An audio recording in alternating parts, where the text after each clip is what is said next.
Si vous êtes nouveau sur la chaîne, n'oubliez pas de vous abonner et d'activer la cloche de notification. On commence.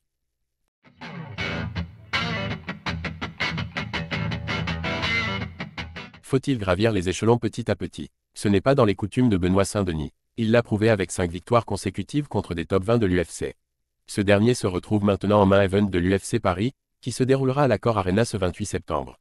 Il jouera très certainement une place pour atteindre le top 10 des poids légers face à Renato Moicano, un adversaire extrêmement solide. BSD a fait part de son ressenti lors d'une interview avec Unibet à l'approche de l'événement, et il semble plutôt confiant. Son compatriote, Nassourdine Imavov, combattra également ce soir-là, en commun event face à Brendan Allen, pour concrétiser son statut dans le top 5 des middleweight, pourquoi pas, obtenir un prochain combat pour le titre, ou une place d'aspirant au titre. Quoi qu'il en soit, The Sniper a prédit une victoire pour Saint-Denis. Au cours de cette même interview avec Unibet, Benoît Saint-Denis a été interrogé sur les nouvelles stars du MMA, notamment Paul Dena, qui a récemment mis un adversaire KO en 5 secondes et Patrick Abirora, le Belge qui, comme il aime le dire, envoie des flashballs dans le crâne de ses adversaires.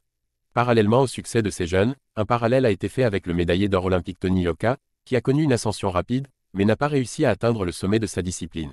BSD explique pourquoi. Je trouve que les gens sont durs avec Tony Yoka. En 3 ou 4 ans, il s'est confronté au top 30 mondial.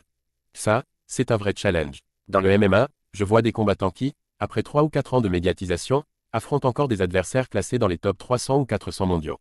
Ce n'est pas le cas de Tony Yoka. Il s'est retrouvé face à Bacolé. Certes, il perd en 12 rounds, mais Bacolé, on l'a vu récemment, il a mis un superbe KO et c'est un contender pour la ceinture. Pour même plusieurs ceintures, je crois WBO et IBF. C'est un mec qui pourrait affronter des Usyk ou des Tyson Fury. C'est du gros calibre. Donc, Yoka s'est très vite confronté à du top mondial, peut-être même trop rapidement. Puis ajoute, quand je regarde des combattants, je les suis pour les difficultés qu'ils affrontent, pas pour le reste. Je regarde les classements, est-ce qu'il affronte un top 10 ou 15 mondial? Et s'il gagne, top 5, est-ce qu'il a passé un cap? Là, on voit la dureté du combattant. Est-il capable de revenir de ça, d'aller encore plus haut pour devenir champion? C'est une vraie difficulté. Benoît Saint-Denis met en lumière les défis auxquels sont confrontés les athlètes de haut niveau, soulignant l'importance de la persévérance et du courage face à l'adversité.